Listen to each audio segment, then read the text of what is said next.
Okay, so in this video we'll be changing out the sway bar end links on this 2014 Ford Escape. And so if you're having some clunking noise, if you're hearing any clunking noise while you drive, that could be it. Usually, sometimes they won't even be loose, the joints, but with the weight of the vehicle you'll hear that clicking noise every time you go over bumps. So we're gonna go ahead and change that for both sides.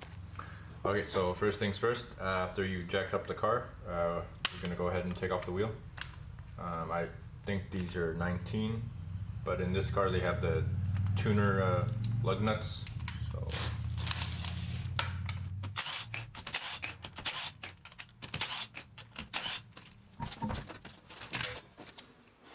okay, so we're gonna start by removing the top nut. So we're just gonna spray some PB Blaster on it first.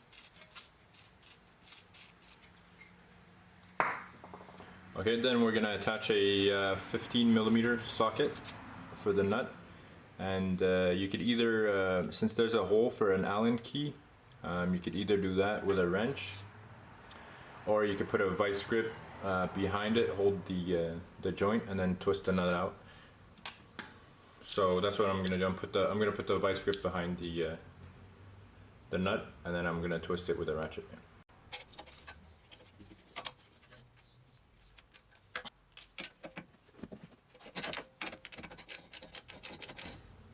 So yeah, you might have to hold the vice grip with one hand and then loosen it with the other.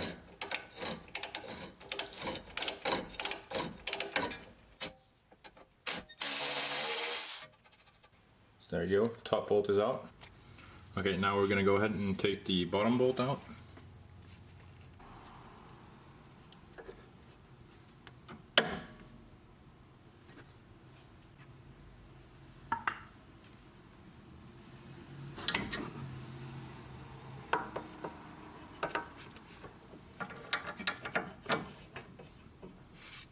It might be pretty tight, so I suggest you get a ratchet with a flexible head.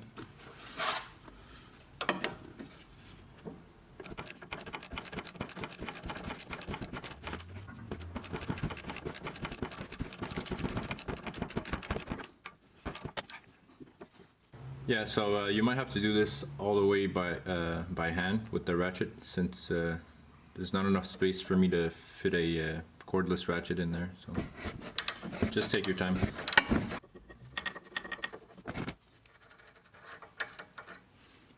Okay, so there you go, second bolt is out. Okay, so since there's still some tension on the sway bar end link, we're gonna take a second jack and jack up where the ball joint is, so we could relieve the tension and remove the sway bar end link.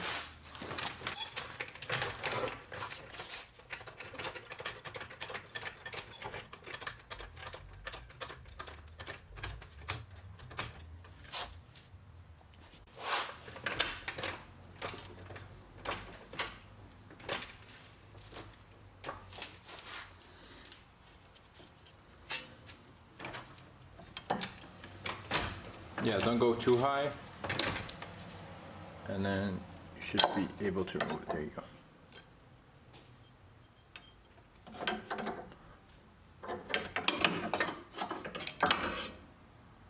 So there you go, it's out. Okay, so if you ended up buying a aftermarket end link, they do come with a grease fitting that we're gonna put on. So they either go on the back or the side. For this one, they go on the side here. So we're just going to thread it in.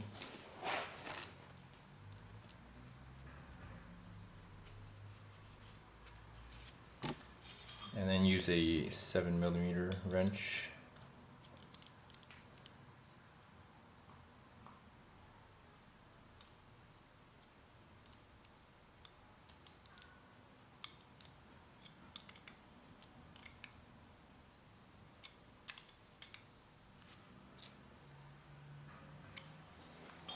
Okay, there you go. Usually you put a grease gun there and grease them every once in a while as a part of maintenance, but you don't have to grease them since they do come already packed with grease.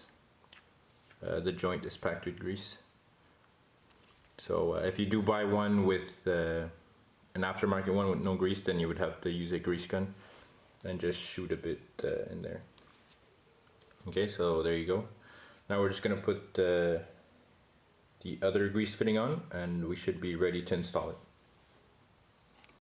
Okay, now that we're ready to install the new sway bar end link, so we're gonna go ahead and start with the top nut. Just make sure this bracket is on, the bracket for the ABS wire, and keep the jack that we put on earlier for the ball joint, keep it on, so it relieves the tension.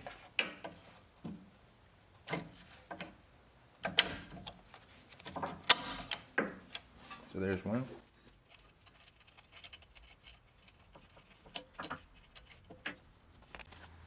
And now for the bottom one.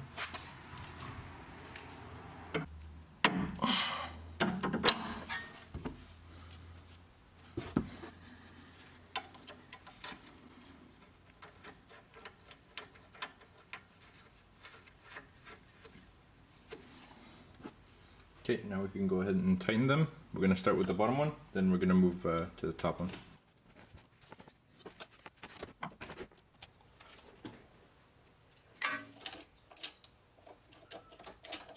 There we go. Now we're just going to slide it down.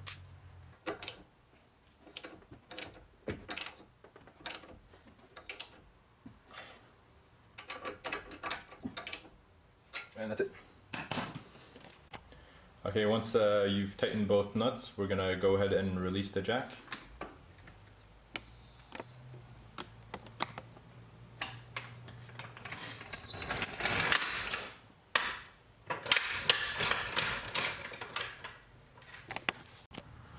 Okay, so we're all done. Last step, we're gonna put the wheel back on, and then we're gonna go for a drive.